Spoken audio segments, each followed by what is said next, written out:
Director of the State of New York, MTA board member, CUNY board member, many hats. Good news today, overall state positivity rate 3.53, 75 statewide deaths.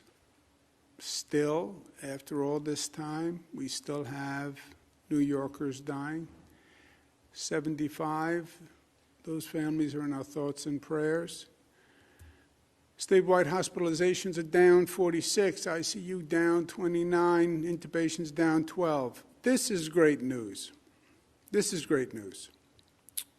Remember what happened. We hit the holiday season. We talked about it. Thanksgiving, holiday season, 37 days, Kwanzaa, Hanukkah, Christmas, more social gatherings, the number would go up. The number did go up. January 4th, it peaks. When you think about it, holiday season's over, New Year's Day, New Year's Eve. It peaks, and it has continually dropped. But it has dropped to a level below where it was before it started to peak, okay? So Christmas, a little bit after Thanksgiving, but before we saw any big increase, we're about 6,600, go up to 8,000, and now we're down to 5,400.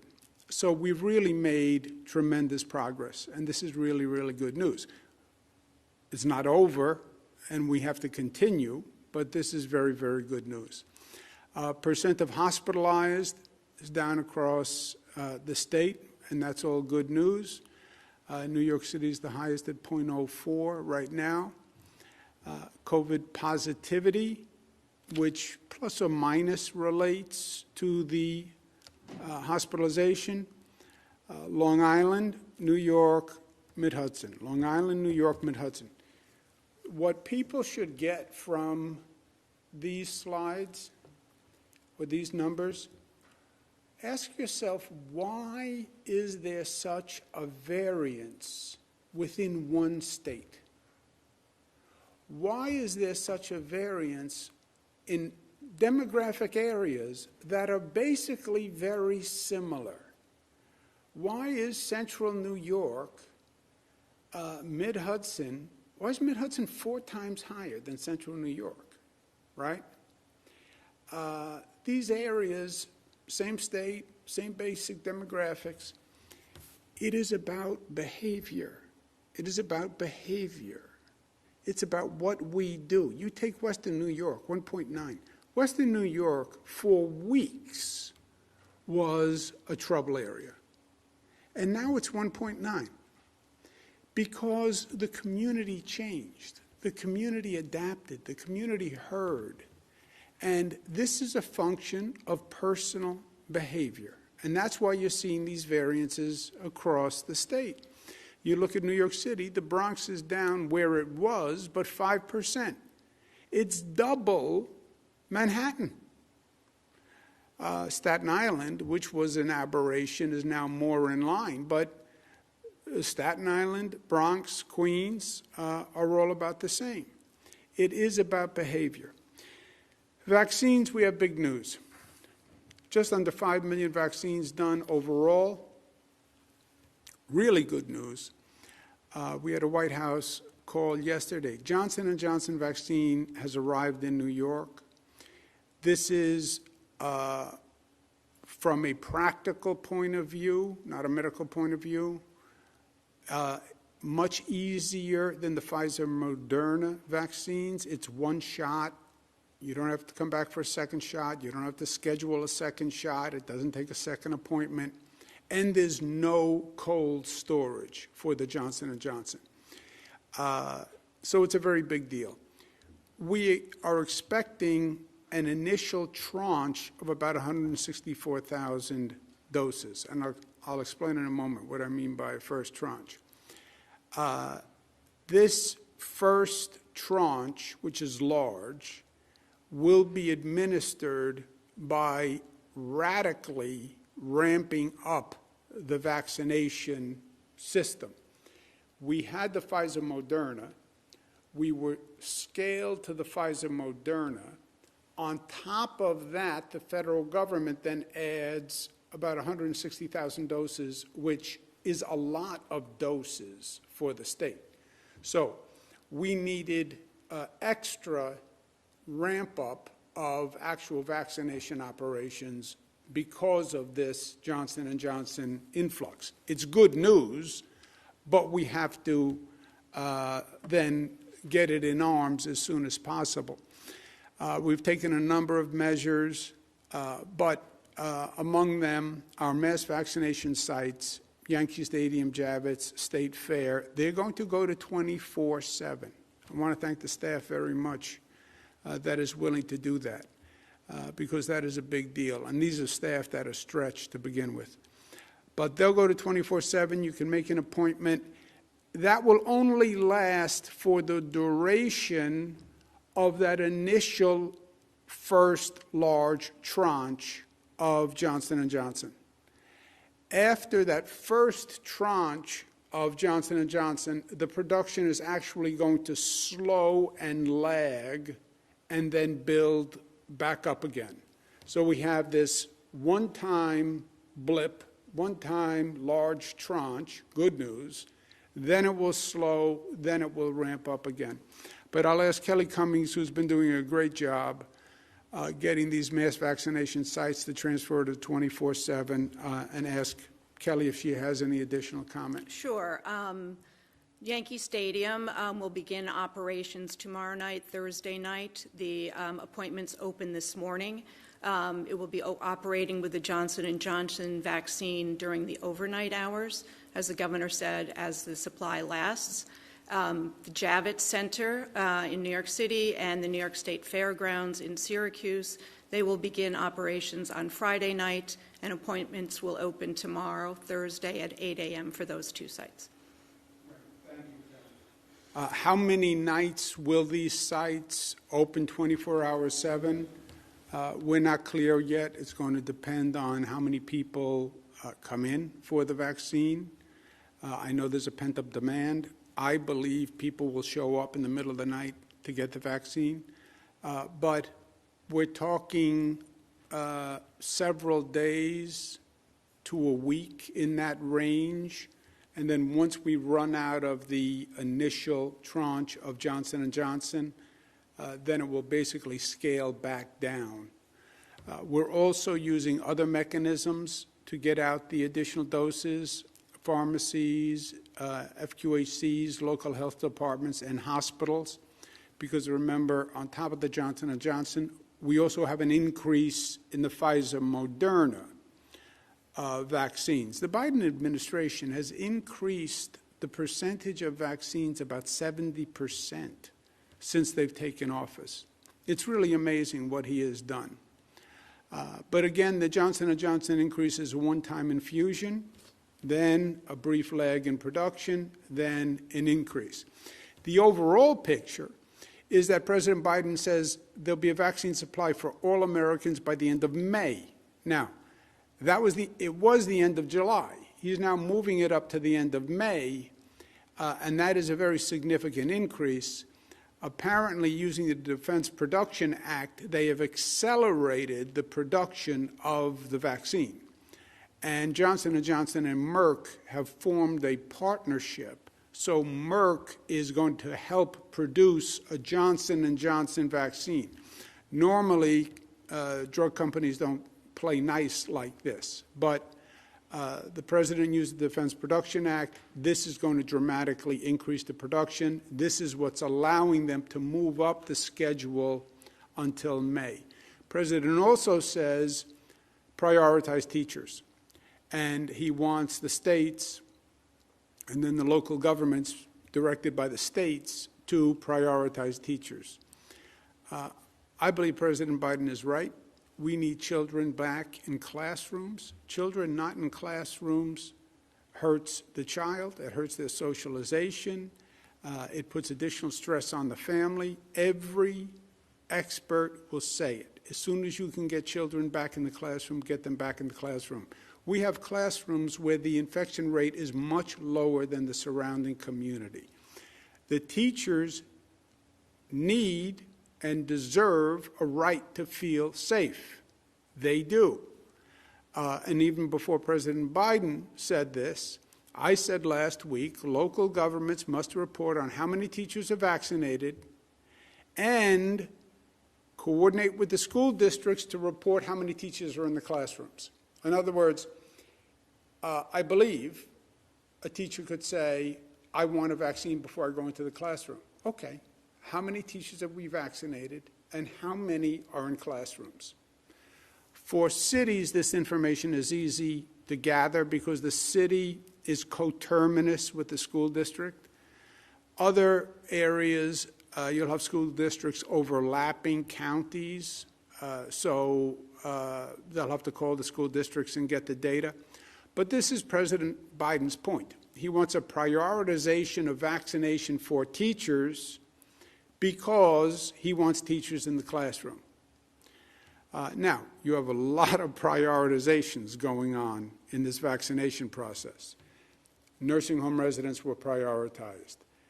Nursing home staff was prioritized. Hospital staff was prioritized. Police, teachers, school teachers.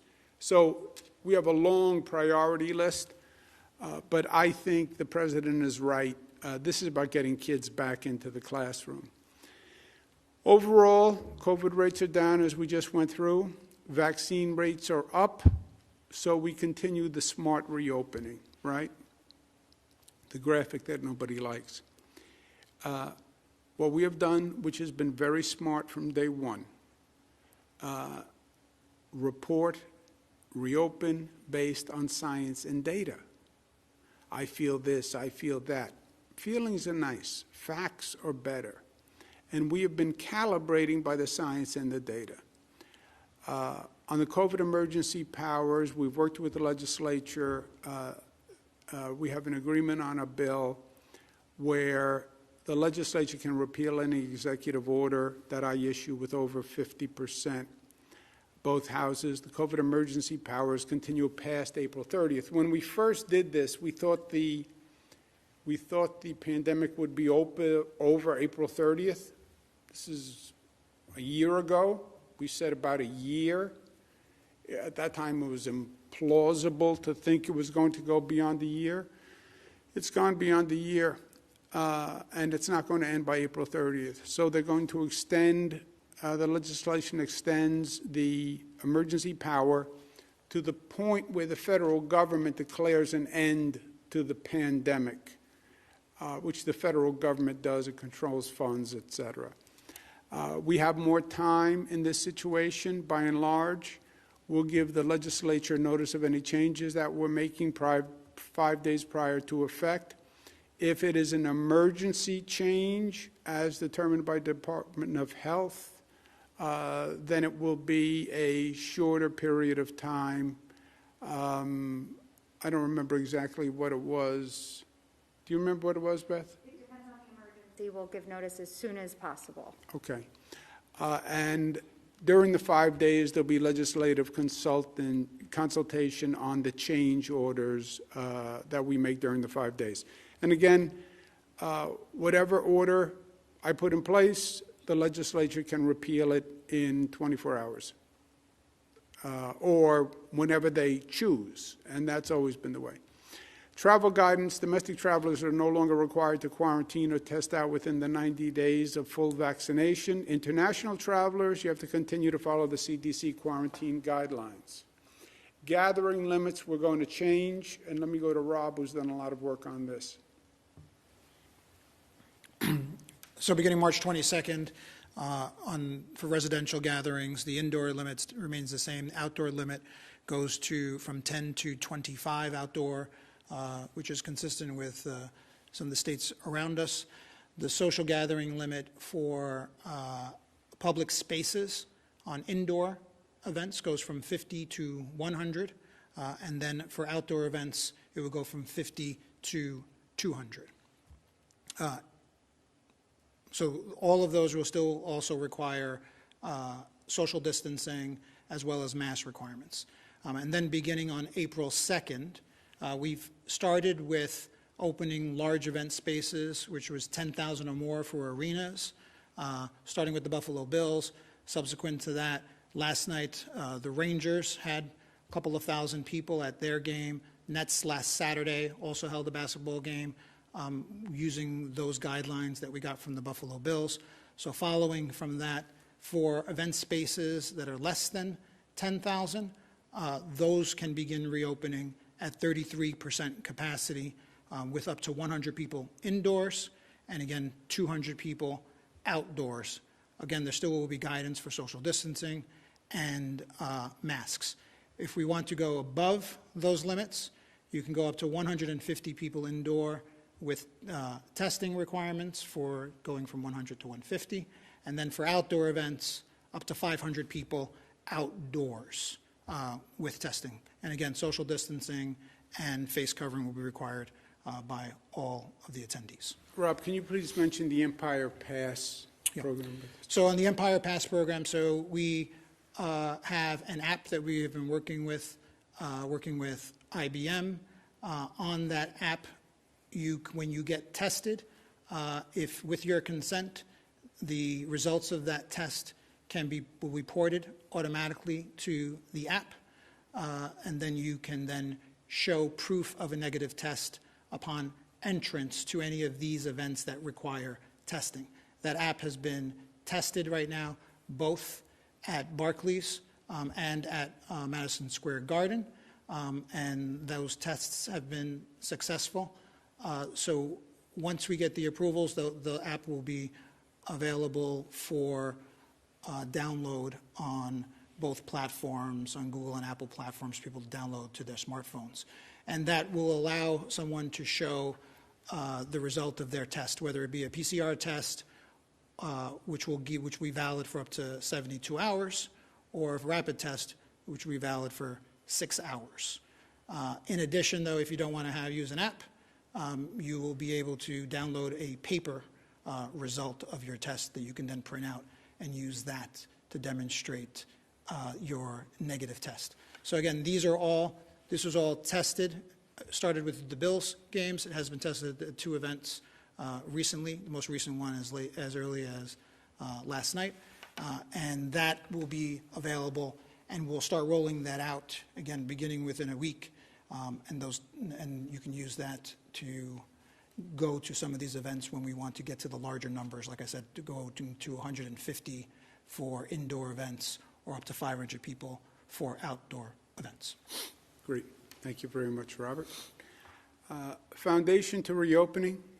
We talk a lot about reopening and the valves and getting the economy back. Foundation to reopening is public safety.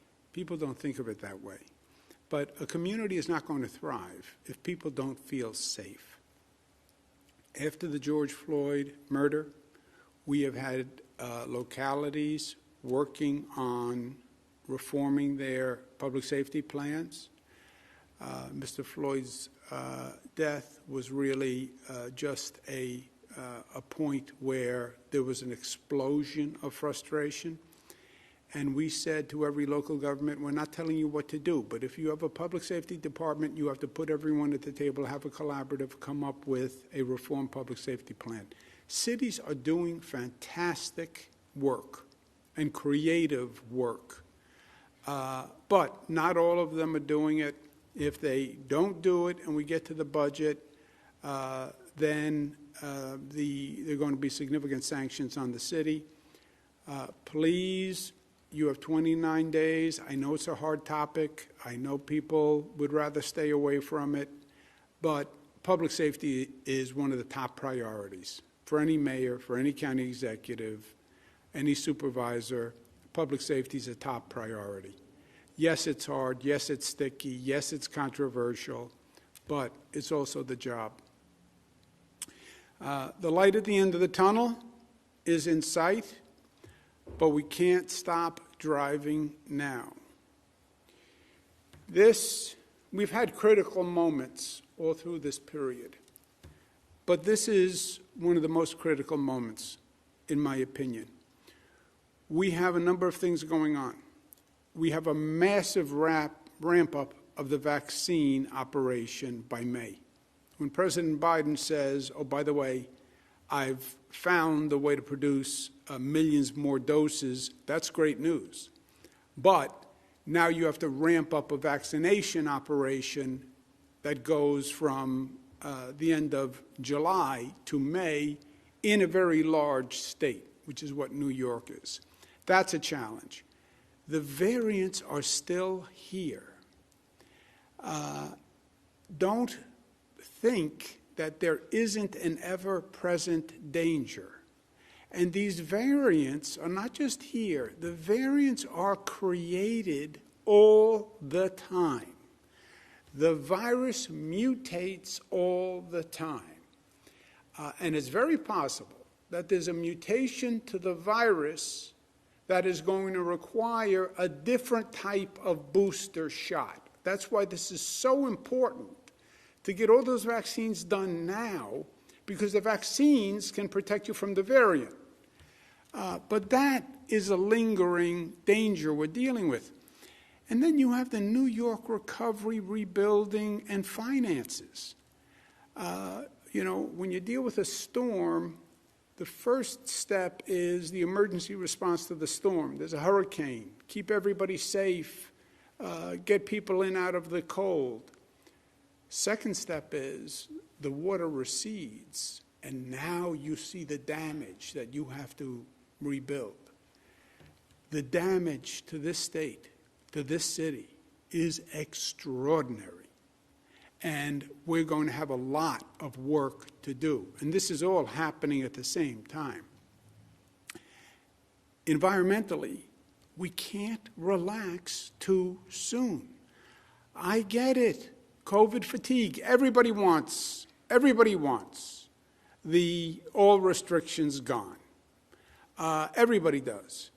Yes, but you also have to be smart about the reopening. In my opinion, some states are going too far, too fast.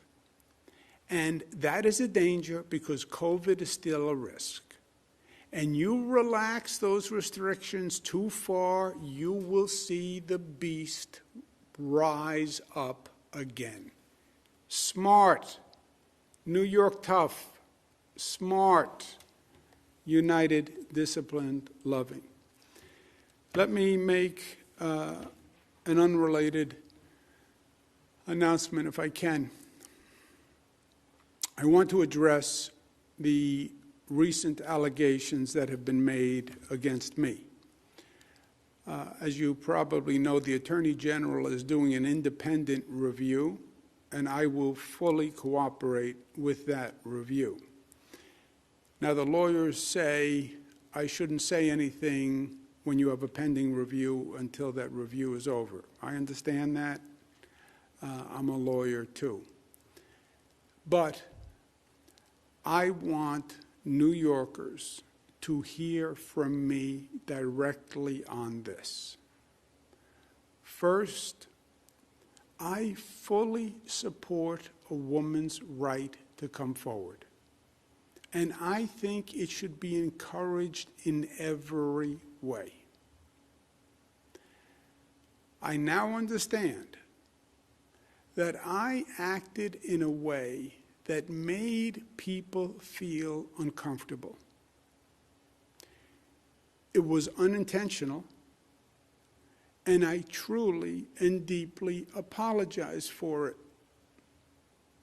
I feel awful about it, and frankly, I am embarrassed by it. And that's not easy to say, but that's the truth. But this is what I want you to know, and I want you to know this from me directly. I never touched anyone inappropriately. I never touched anyone inappropriately. I never knew at the time that I was making anyone feel uncomfortable. I never knew at the time I was making anyone feel uncomfortable. And I certainly never, ever meant to offend anyone or hurt anyone or cause anyone any pain. That is the last thing I would ever want to do. I ask the people of this state to wait for the facts from the Attorney General's report before forming an opinion. Get the facts, please, before forming an opinion. And the Attorney General is doing that review. I will fully cooperate with it, and then you will have the facts. And make a decision when you know the facts. I also want you to know that I have learned from what has been an incredibly difficult situation for me as well as other people. And I've learned an important lesson. I'm sorry. I'm sorry for whatever pain I caused anyone. I never intended it. And I will be the better for this experience. Thank you. Questions? Thank you, Governor. If you would like to ask a question, please use the raise hand function at the bottom of your window. We'll take a brief moment to compile the Q&A roster. Governor, your first question comes from Marcia Kramer of WCBS. Marcia, your line is now open. Please unmute your microphone. Governor, can you hear me? Marcia Kramer, the Dean of the Delegation. So, Governor, I have actually two questions. First of all, I wonder if, given the distractions of these two investigations, especially the one involving sexual harassment, you feel that you might want to step aside, or that you should step aside, especially in negotiating the budget, which could be one of the most important budgets that the state has ever had to deal with. And my second question has to do with the pictures that have surfaced of you touching the face of Anna Ruck. The reason I'm asking the question is that I've also seen circulated pictures of you touching the faces of people all over the state, young and old, whatever, and I wonder what you make of those pictures. Yeah. Thank you very much, Marcia. Let me take both questions. First, you're right about the state budget. It is critically important. The state budget is going to turn the page to the rebuilding phase. We've been working very hard to get funding from Washington to fill the gap, and that has been going well. We have to see what we actually get. But we then have tremendous financial needs on top of that. People have to pay their rent, they need food, et cetera. You also have New York City, which is in a very precarious situation. It's teetering, to use a word. Crime is way up. Homelessness is way up. Many people have left New York City. Hamptons, Mid-Hudson Valley, other states. We have to get New York City functional again, and safe again, and viable again. And we have to do that quickly. We have a new mayor that's going to be selected basically in June, I guess. Something could happen in November, but basically in June. And that work has to start right away. So yes, the budget is very important.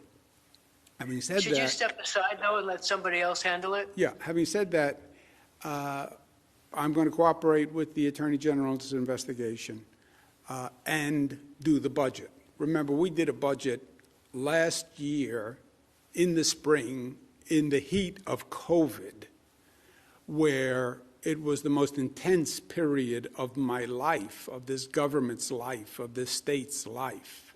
And we did both, and we'll do both here. On the pictures, Marcia, I understand the opinion of and feelings of Ms. Ruhr. And you are right.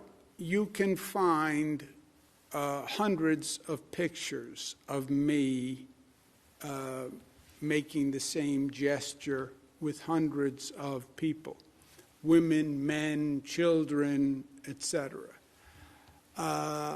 You can go find hundreds of pictures of me kissing people, men, women. It is my usual and customary way of greeting.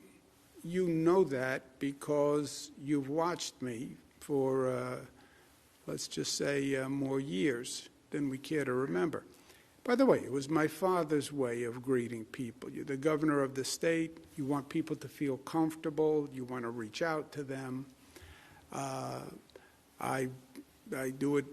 I kiss and hug legislators. I was at an event in Queens the other day. Hugged the pastors and the assembly members who were there. So that is my way to do that. However, what I also understand is it doesn't matter. It doesn't matter my intent. What it matters is if anybody was offended by it. And I could intend no offense, but if they were offended by it, then it was wrong. And if they were offended by it, I apologize. And if they were hurt by it, I apologize. And if they felt pain from it, I apologize. I apologize. I did not intend it. I didn't mean it that way. But if that's how they felt, that's all that matters, and I apologize. Next question, operator. Governor, your next question comes from Dave Evans from WABC. Dave, your line is now open. Please unmute your microphone. Hey, can you hear me okay? Yeah, Dave. Governor, I just wanted to ask you, with all these calls in the last couple of days calling for your resignation from some Democrats, certainly not all Democrats, but some Democrats, is today, since you've been gone for about a week, is this your way of saying, I'm certainly not resigning? Yeah. Dave, look, some politicians will always play politics, right? That's the nature of the beast. I don't think today is a day for politics. I wasn't elected by politicians. I was elected by the people of the state of New York. I'm not going to resign. I work for the people of the state of New York. They elected me, and I'm going to serve the people of the state of New York. And by the way, we have a full plate. We have COVID. We have recovery. We have rebuilding. We have a teetering New York City. We have a terrible financial picture. We have to do vaccines. So no. I'm going to do the job the people of the state elected me to do. Next question, operator. Governor, your next question comes from Andrew Siff of WNBC. Andrew, your line is now open. Please unmute your microphone. Governor, good afternoon. 2 questions. The first is, given how contrite you've been today, why did it take a week for you to go before the cameras when people have noted your absence for so many days?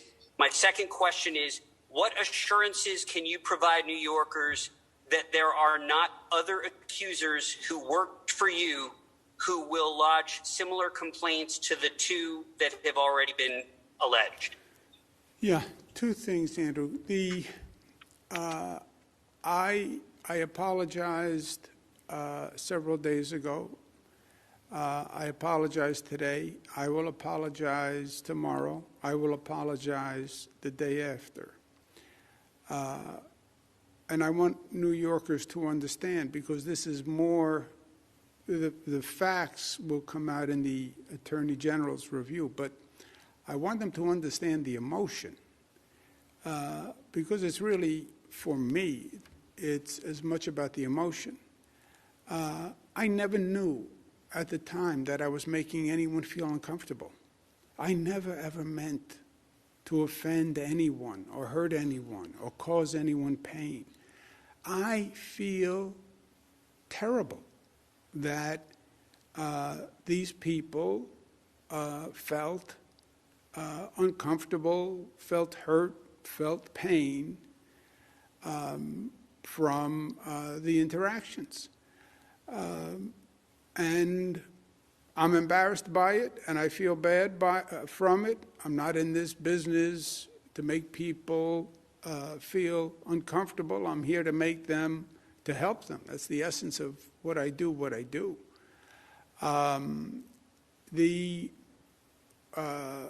I do not believe I have ever done anything in my public career that I am ashamed of.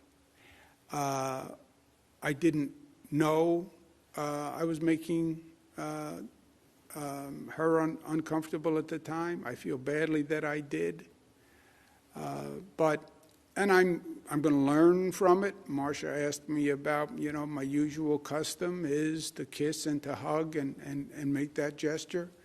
I understand that sensitivities have changed and behavior has changed. And I get it, and I'm going to learn from it. Next question. Governor, your next question comes from Karina Jerry of WUTR. Karina, your line is now open. Please unmute your microphone. Thank you, Governor. Hi, how are you? Good. How are you? I'm good. So I actually have two questions. My first one is, if a member of your administration had done what you are currently accused of and have admitted to, what would you tell them, and what would be a satisfactory disposition for you? Well, let's be clear on the facts. First, we haven't gotten the facts. Let the Attorney General do a review and let's get the facts. And that's what I said in my statement to New Yorkers. I'm a former Attorney General. I've been through a situation too many times where everybody has an opinion because they read this, and then all of a sudden the facts come out and it's a different situation. So wait for the facts before you form an opinion. And as I said, my behavior here, I never touched anyone inappropriately. I never knew at the time that I was making anyone feel uncomfortable. And if I ever did make people feel uncomfortable, which I now understand that I have, I apologize for it. But then let the Attorney General's office actually review the facts. Next. Yes, thank you. Thank you. Okay. Thank you. Next question, operator. Governor, your next question comes from Jeff Kulikowski of WSYR. Jeff, your line is now open. Please unmute your microphone. Hi, Governor. I was curious, and I know you said and apologized several times this afternoon. Who were you apologizing to? I was apologizing to the young woman who worked here who said that I made her feel uncomfortable and in the workplace.